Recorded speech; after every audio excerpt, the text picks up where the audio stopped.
Audio Jungle.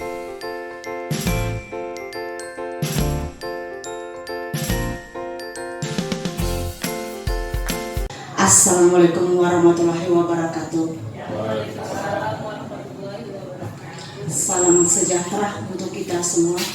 Yang saya hormati Bapak Kepala Sekolah SDN Pinangsia 01 Pagi, yang saya hormati Ibu Wakil Kepala Sekolah, yang saya hormati rekan-rekan guru yang selalu memberikan motivasi dan semangat buat saya. Pada siang hari ini izinkan saya berbagi dengan kita tentang penyebaran pemahaman budaya positif. Saya Darmawati Medeva, calon guru penggerak angkatan 10. Menerapkan budaya positif di sekolah dan di kelas sehingga dapat menumbuhkan karakter baik pada siswa. 2. Mewujudkan kepedulian, mengontrol diri sendiri dan orang lain, menumbuhkan motivasi untuk tetap semangat dalam melaksanakan kegiatan pembelajaran. Pembelajaran dengan paradigma baru. Pembelajaran dengan paradigma baru merupakan pembelajaran yang dirancang berdasarkan prinsip pembelajaran diferensiasi, sehingga para peserta didik belajar sesuai kebutuhannya berdasarkan tahap perkembangannya sesuai teori psikolog modern untuk mewujudkan profil pelajar Pancasila.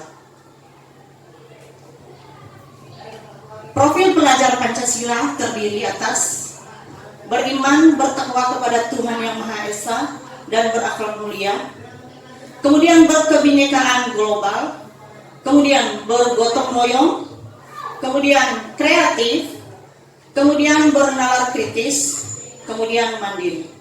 Kita berharap kita bisa mewujudkan ini di sekolah kita SDN Pinangsia yang untuk terus maju dalam memajukan peserta didik dan kita juga sebagai guru dalam melaksanakan pembelajaran.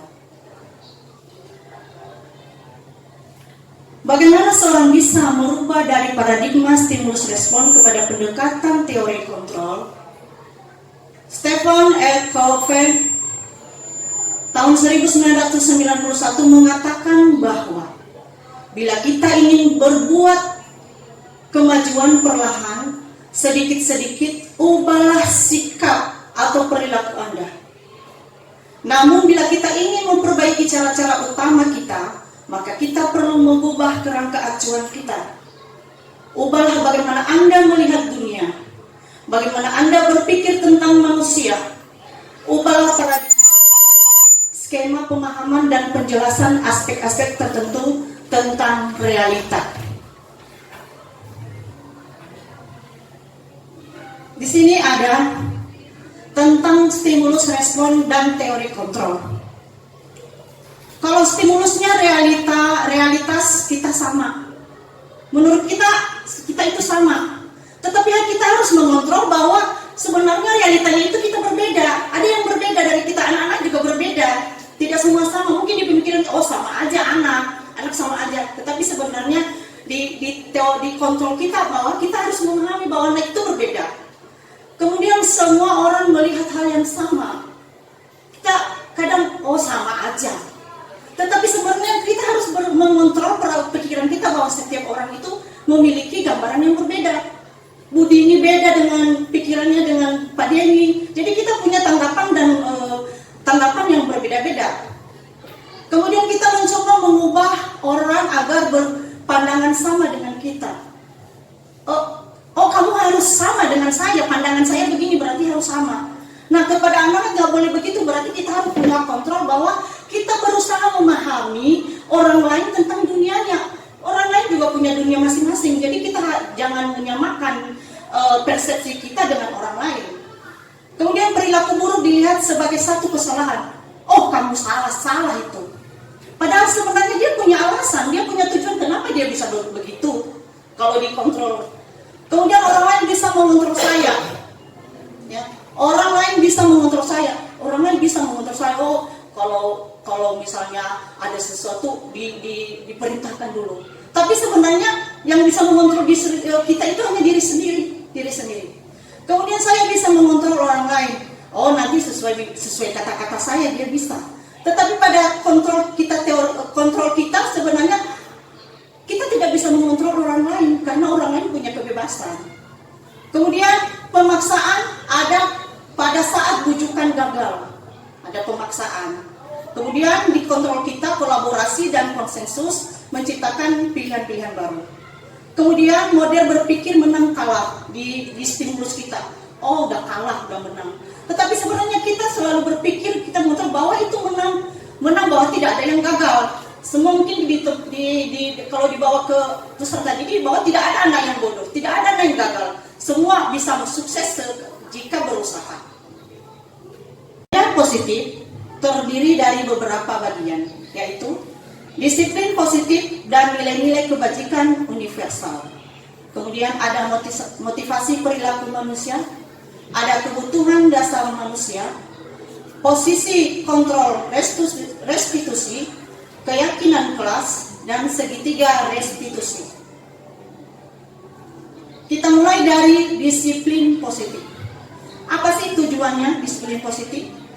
Tujuan dari disiplin positif adalah menanamkan motivasi pada murid-murid kita, yaitu untuk menjadi orang yang mereka inginkan dan menghargai diri sendiri dengan nilai-nilai yang mereka percaya. Makna kata disiplin, di mana kebanyakan orang akan menghubungkan kata disiplin dengan tata tertib, teratur, dan kepatuhan pada peraturan. Kata disiplin juga sering dihubungkan dengan hukuman. Padahal itu sungguh berbeda. Karena belajar tentang disiplin positif tidak harus dengan memberikan hukuman. Justru itu adalah salah satu alternatif terakhir dan bila perlu tidak digunakan sama sekali.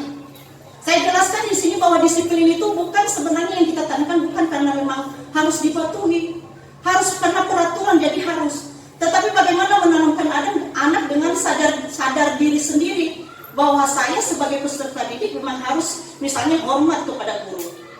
Kemudian nilai-nilai kebajikan universal adalah nilai-nilai kebajikan yang disepakati bersama, lepas dari suku bangsa, agama, bahasa maupun latar belakang. Salah satunya adalah nilai-nilai yang ingin dicapai oleh setiap anak Indonesia yang kita kenal dengan profil pelajar Pancasila. Motivasi perilaku manusia. Dian Glosser menyatakan ada 3 motivasi perilaku manusia. 1. Untuk menghindari ketidaknyamanan atau hukuman. Ini adalah tingkat terendah dari motivasi perilaku manusia. Contohnya, anak, oh saya harus masuk hari ini pagi-pagi, takutnya nanti dimarahi. Jadi karena memang dia berpikir di pikirannya itu karena hukuman, lebih baik dia berbuat karena memang hukuman, takut ada hukuman dari gurunya. Sehingga motivasinya itu karena ada hukuman dari guru, makanya dia mengerjakan PR. Bukan sadar dari diri sendiri. Kemudian untuk mendapatkan imbalan dan penghargaan dari orang lain, yaitu mereka melakukan sebuah tindakan untuk mendapatkan pujian dari orang lain. Menurut mereka penting dan mereka letakkan dalam dunia berkualitas mereka. Jelas, ada imbalan. Kamu kalau nanti bisa mengerjakan PR, saya kasih hadiah. Jadi anak hanya menunggu itu, dia mengerjakan sesuai itu karena memang ada imbalannya, bukan karena memang tergerak hatinya untuk memang tahu itu suatu kewajibannya sebagai pelajar mengerjakan tugasnya. Kemudian 3, untuk menjadi orang yang mereka inginkan dan menghargai diri sendiri dengan nilai-nilai yang mereka percaya. Ini adalah motivasi yang membuat seseorang memiliki disiplin positif karena motivasi berperilakunya bersifat internal bukan eksternal. Nah, ini yang kita harapkan yang nomor 3 ini. Ya, anak-anak melakukan sesuatu itu karena memang dia menghargai dirinya. Saya pelajar, saya harus belajar, saya harus mengerjakan tugas saya, dan dia sadar bahwa dirinya itu ada pelajar, sehingga motivasi yang timbul itu adalah dalam diri sendiri atau internal, bukan karena dorongan dari luar, bukan karena paksaan dari luar. Jadi kita menginginkan yang 3 ini adalah memang benar-benar itu menjadi keyakinan anak-anak peserta didik kita.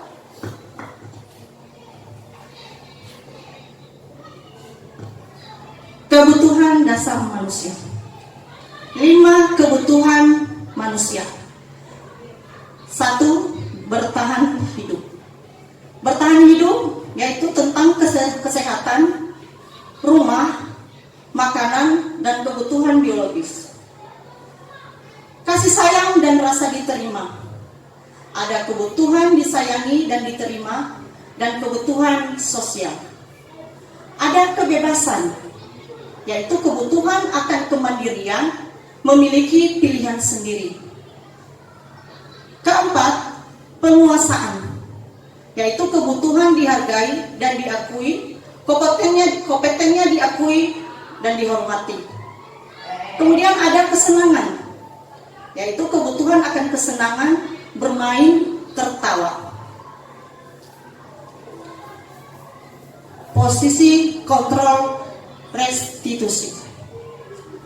Dr. William Glasser atau Glossen berkesimpulan ada 5 posisi kontrol yang diterapkan seorang guru atau orang tua ataupun atasan dalam melakukan kontrol, yaitu 1. Penghukum.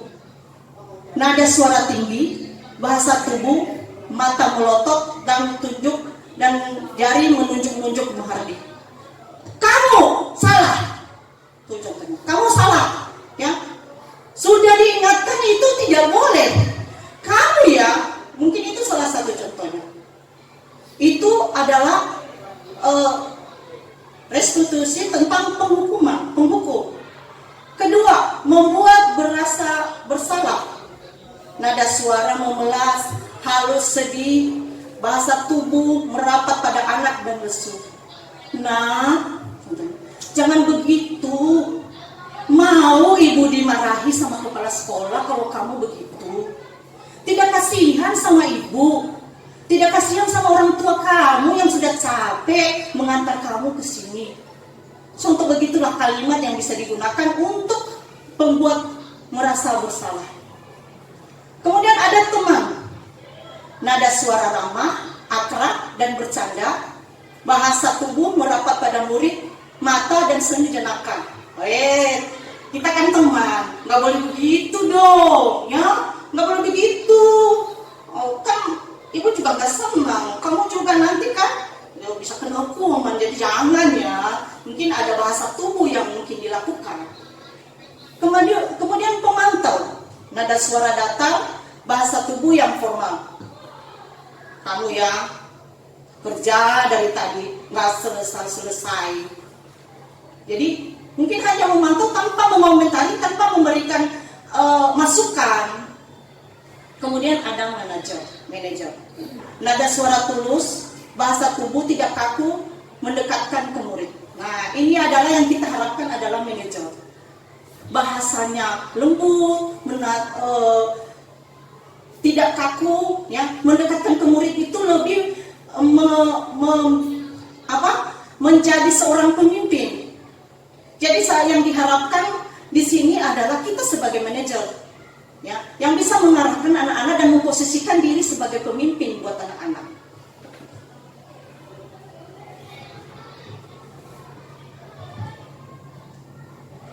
Keyakinan kelas. Mengapa keyakinan kelas? Mengapa bukan peraturan kelas? Sama dengan kata apa? Kesepakatan kelas ya. Tetapi di sini saya memakai dan biar digunakan adalah keyakinan kelas. Lalu kenapa bukan peraturan kelas? Peraturan pada umumnya biasanya dibuat dari luar.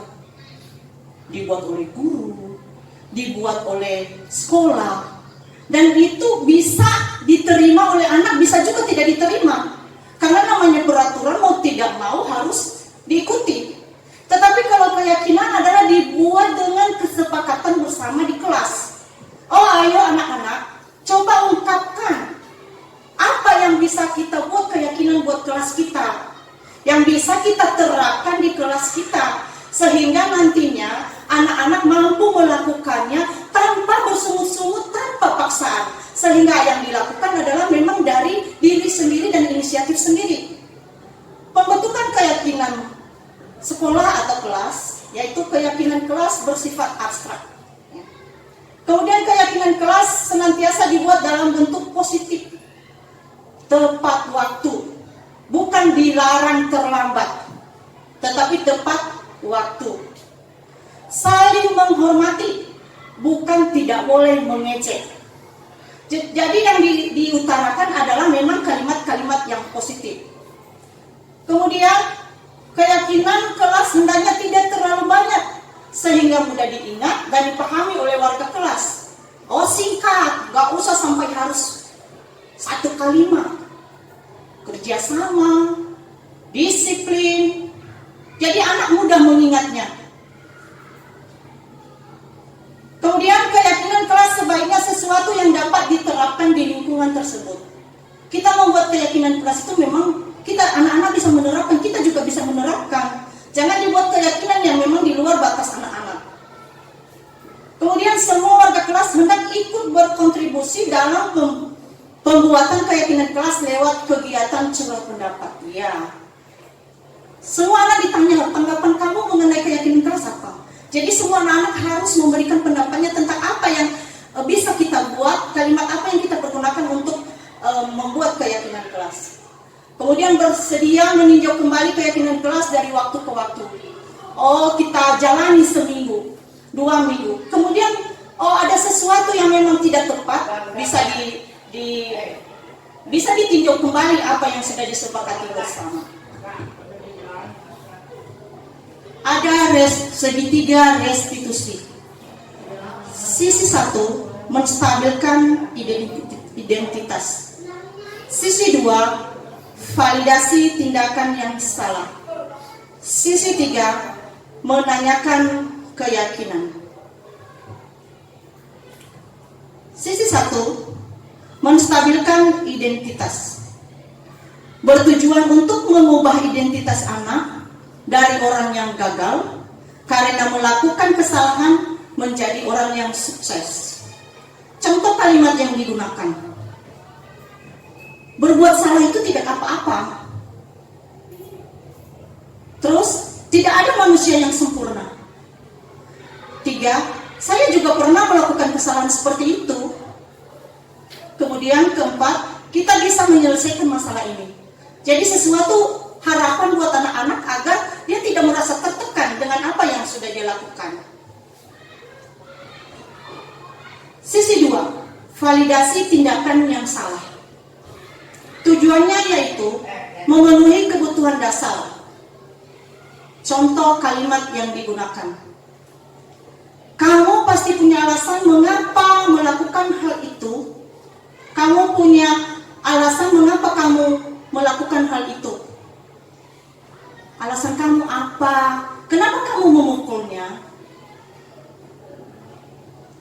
Kemudian, kamu boleh mempertahankan sikap itu, tetapi kamu harus menambahkan sikap yang baru. Dia bersikeras, oh saya memang harus begini. Tetapi yang harus dia tambahkan bahwa dia harus memikirkan juga perasaan orang lain. Kemudian kamu patut bangga pada diri kamu sendiri karena kamu telah melindungi sesuatu yang penting buat kamu. Anak-anak boleh mempertahankan dirinya. Kita tidak boleh egois bahwa anak-anak itu, oh sikap itu nggak boleh. Kita tahu mungkin dia bersikap itu memang ada maksudnya dan itu buat mempertahankan dirinya. Dia mempertahankan bahwa dia benar. Jadi anak-anak jangan terus disalahin, oh kamu salah, kamu salah. Tetapi itu berguna penting buat dia untuk mempertahankan diri. Saya melakukan itu karena memang saya benar. Sisi ketiga, menanyakan keyakinan. Tahap di mana anak akan siap untuk dihubungkan dengan nilai-nilai yang dipercaya dan berpindah menjadi orang yang dia inginkan. Contoh kalimat yang digunakan. Apa yang kita percaya sebagai kelas atau keluarga? Kedua, apa nilai umum yang kita telah sepakati? Ketiga, apa bayangan kita tentang kelas yang ideal? Keempat, kamu mau jadi orang seperti apa? Ini kembali kepada keyakinan yang sudah disepakati bersama. Ketika anak mungkin berbuat salah, kita bisa mengulas kembali, mengingatkan kembali bahwa memang kesepakatan keyakinan kelas kita harus saling menghormati. Jadi kembali kepada keyakinan kelas apa yang sudah dibuat dengan menyadarkan anak bahwa yang kita percaya bahwa tidak boleh namanya memukul, tidak namanya membuli. Berarti apa itu keyakinan kelas? Yaitu menghormati antar teman. Jadi itu adalah ketiga sisi segitiga restitusi yang bisa kita terapkan di kelas, di sekolah, dan terutama kita sebagai pendidik dalam menangani anak-anak yang mungkin bermasalah, ya, kita bisa menerapkan hal ini. Ketiga sisi restitusi tadi. Yang pertama tadi ada validasi, kemudian menanyakan alasan, kemudian menanyakan keyakinan. Jadi kita punya tahap-tahap dalam menyelesaikan anak-anak yang memiliki masalah dalam belajar, tidak hanya dalam kenakalan, mungkin dalam kesulitan dalam belajar. Jadi seperti asesmen. Kita perlu tahu kenapa anak itu melakukan hal sedemikian. Kita tanya alasannya dan kita punya dia harus diberikan kesempatan dalam menjelaskan kenapa dia punya alasan berbuat begitu. Jangan dari awal kita kamu salah. Kita tanpa mendengarkan dia sebenarnya tujuannya apa. Jadi itulah segitiga restitusi yang bisa kita terapkan di kelas ataupun di sekolah ketika kita menghadapi anak-anak yang bermasalah. Teman-teman, aku perlihatkan satu video contoh cara pelaksanaan restitusi di sekolah atau di kelas. Ilham, Ibu dapat laporan dari kelas. Kamu berantem dengan Fadel. Kenapa kamu berantem dengan Fadel?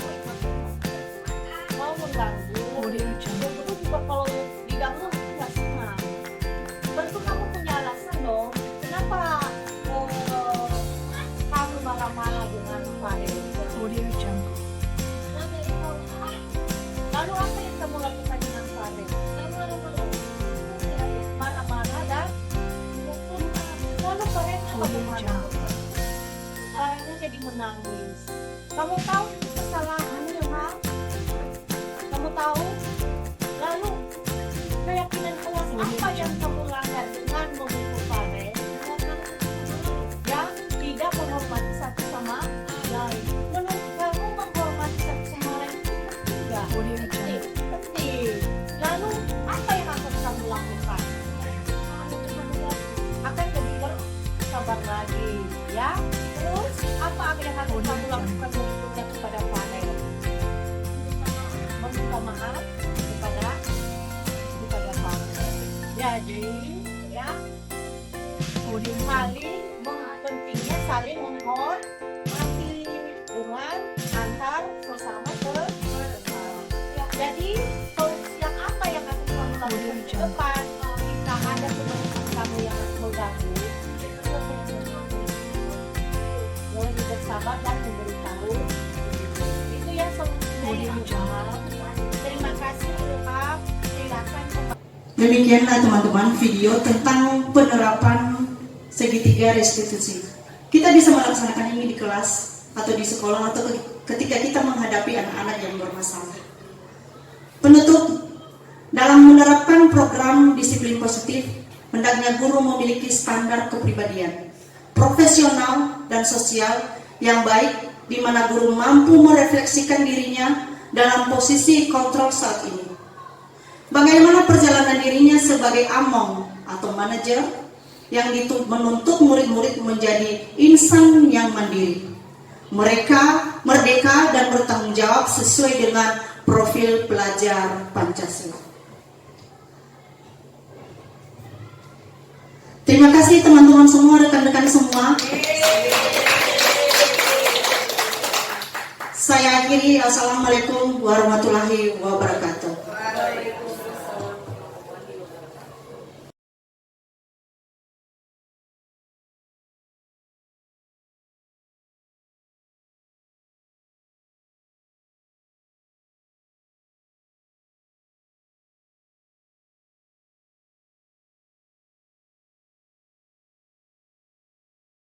Hari ini kita akan membuat yang namanya keyakinan kelas.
kesepakatan kelas tidak boleh, misalnya tidak boleh terlambat. Ya, kalau terlambat itu kesepakatan kelas misalnya yang dilakukan apa? Tidak tepat waktu. Misalnya, ya, saling menghormati. Nah, misalnya kamu membuat temanmu marah, kesepakatan kelas apa yang dilanggar? Ya, saling menghormati. Ya, nah maka dari itu kita masing-masing menulis di selembar kertas kesepakatan kelas apa yang akan kita sepakati di sini. Tulis sesuai apa yang misalnya bisa kita yakini untuk kelas kita. Ya, tulis, kemudian nanti kita tempelkan di papan tulis.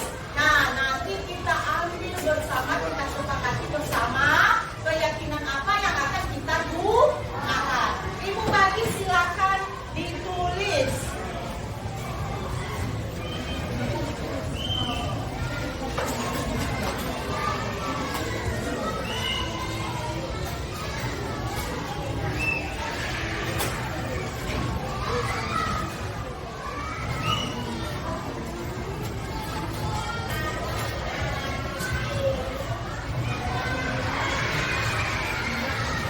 Jika sudah, ayo ya, ya.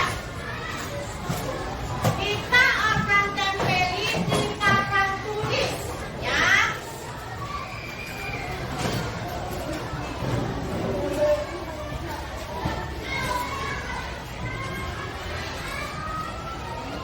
Ada berpakaian yang rapi. Nah, ada berpakaian yang rapi. Kita tempelin. Ada saling menghormati. Kita tempelin di sini.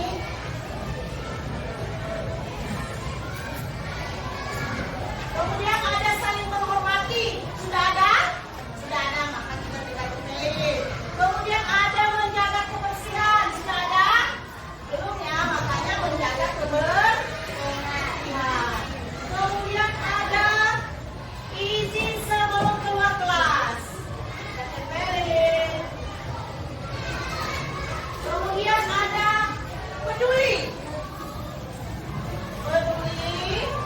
Dari apa yang sudah kami tulis, ada 8 kesepakatan kelas yang akan kita laksanakan untuk kelas kita.